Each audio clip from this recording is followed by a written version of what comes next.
मन मंदिर उज्ज्वल करो कि कृपा करके आई,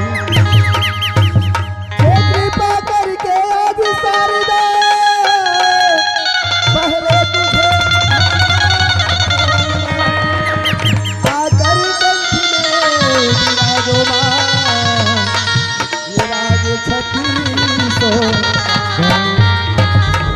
अजी बाजा मास्टर जला जला कर हमें खाक पे मिला दोगे ऐसी अजी जला जला कर हमें खाक पे मिला दोगे।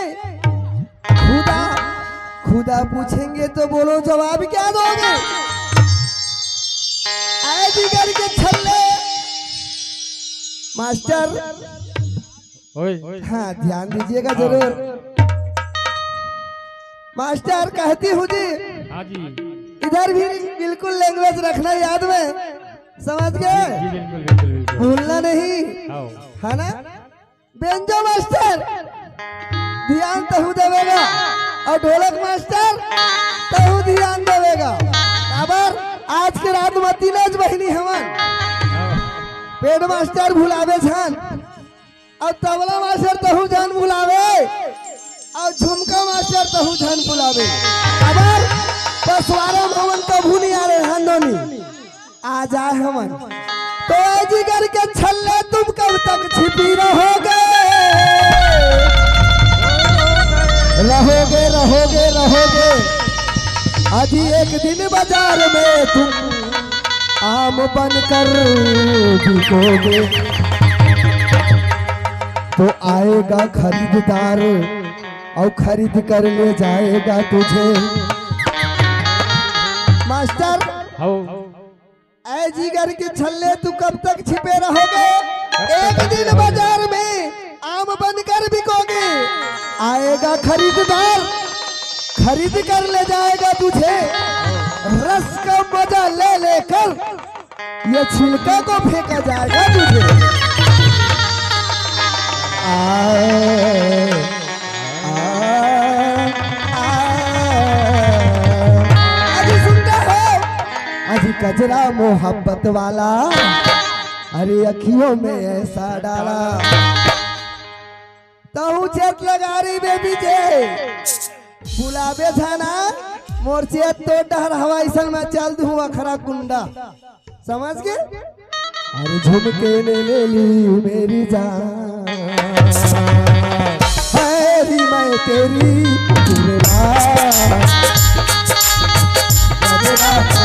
पतवाना कजरों में ऐसा डाला, कजरों मोहब्बत वाला कजरों में ऐसा डाला, कजरे मेरी जान है तेरी कुर्बान।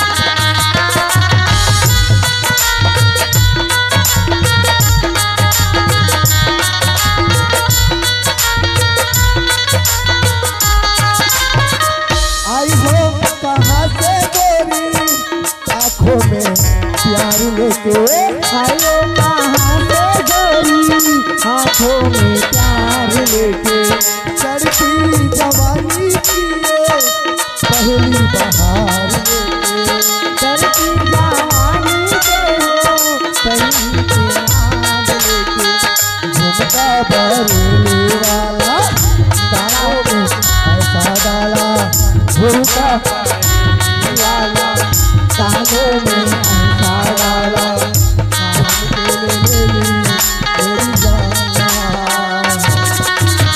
हाँ ये तो है गणेश यादव।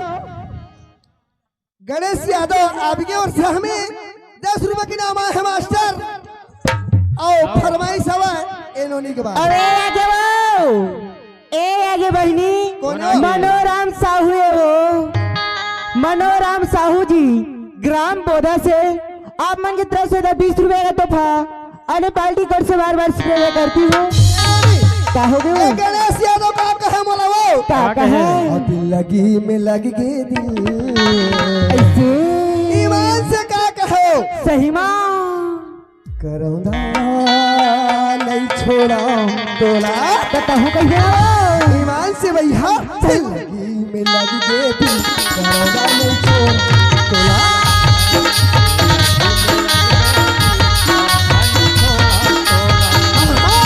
तोला नहीं छोड़ो तोला मयारू नहीं छोड़ो तोला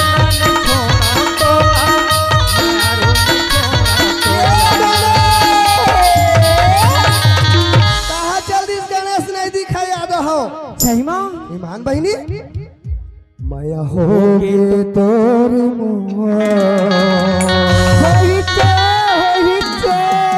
ओत्ता बेले तोर भाटो लाइट मारत रही साहब कहाँ भुला गए तोर भाटो है का बताओ कहाँ चल देगा खर भाटो हमारी है के ए देती बना गए हो मयारू नहीं छोड़ा तोला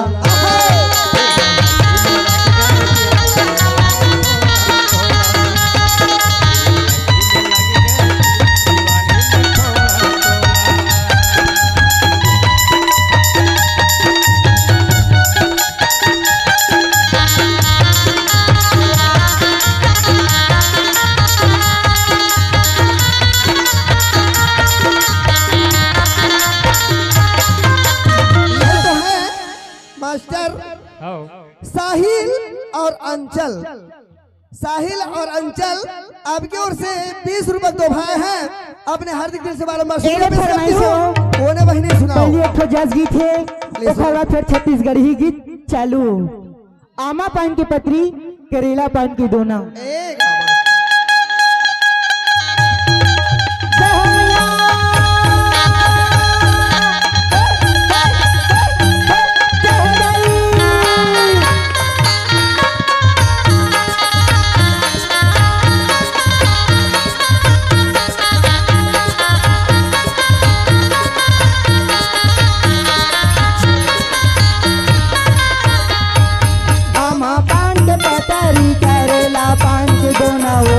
झूपत आबे दाई मोरे अन्नाओ भैया मैं चढ़ के आबे दाई मोरे अन्नाओ आमा पान के पतरी करेला पान के दोनाओ झूपत आबे दाई मोरे अन्नाओ झूपत आबे दाई मोरे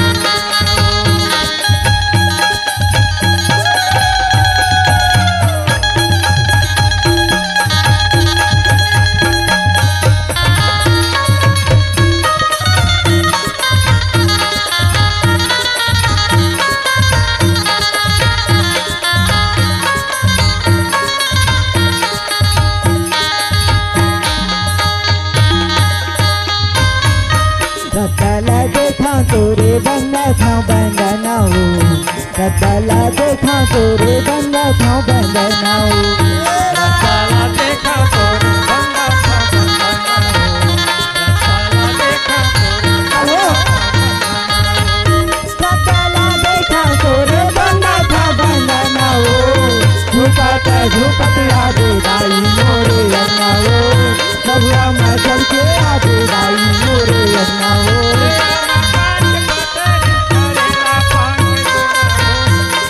आबे दाई मोरे अन्नाओ बबुआ मां करके आबे हेलो ये तो है कौन हो कुआं गांव वाले हो कुआं गांव वाले यादव तीनों जन बहनी लो 50 रुपए दे है बहनी अरे देवो काय हो मनोराम साहू बोधा वाले हाँ।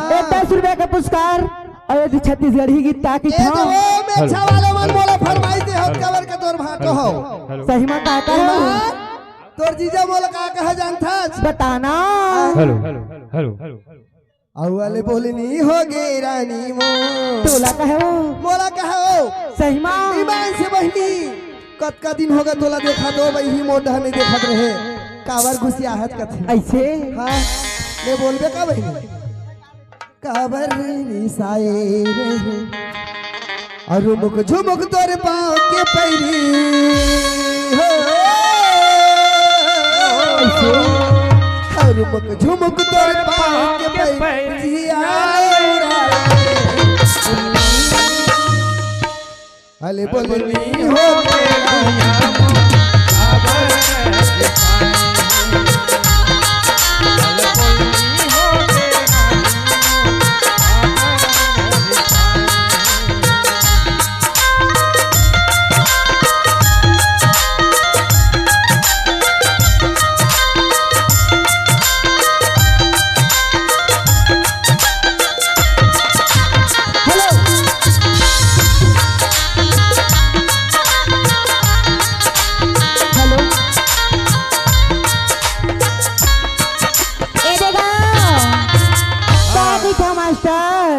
का कही से हो? ये तो आगे कहो आप है गंगा याद ये जी गंगाराम यादव मेरे चाहने वाला मुरासी की को इनके ओर से हमें 10 कदम हिस्सा करती हूँ। ये तो काकी था मास्टर का की थे हो? और डिग डिगा हो डिगा वही चला खिलावा हो जम्मो माही खिला डिग डिगा हो डिगा वही चला खिलावा हो जम्मो माही खिला। कौन है जानता जो मास्टर? का कही से हो? ये तो है रविनाथ मास्टर रविनाथ आपकी ओर से हमें 10 रुपए की नामा है। आपने बाली को से 12 बार शुक्रिया पेश करती हूँ। कौन है? गुड्डू पोसी मना है, खन्नानी मना है, दादी बन दादी मना है, कर बुआ मना है। और वो ते घटा ले दौड़त आवत हो तो दिखत हो। हाँ हो। ओदे नहीं आते नहीं दिखत हो। दिख गुड्डू के मोसिया है, बलना झूलाए बर। गुड्डू के मोसिया है, बलना झूलाए बर। झूलना झूलाए बरो झूलना झूलाए बर।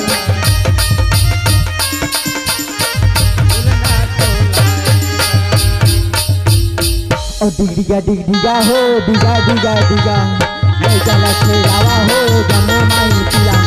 डिगा हो डिगा ये चला खेलावा हो जम्मो माई पिला। काय ये दे आगे का वो वाले यादव फरमाइश रविनाथ के फरमाइश समय का थे हो? ये प्रेमानंद के गाल का ये दो गोरखनाथ साधु है वो। गोरखनाथ साधु कहाँ के हो? प्रेमानंद के दूसरा गाल था कहाँ में होती अचानक मना राम के साथ है वो। गोरखपुर से साधु है बहनी। 20 रुपए दे वो और पार्टी को से बार शुक्रिया दे करती हो। फरमाई से टूरी के बाद रविनाथ के फरमाई से बहनी का कहे वाला क्या कहे प्रेमे आनंद के हुआ और कहाँ मेरे होते अचानक गुरगांव औला खोजते आओ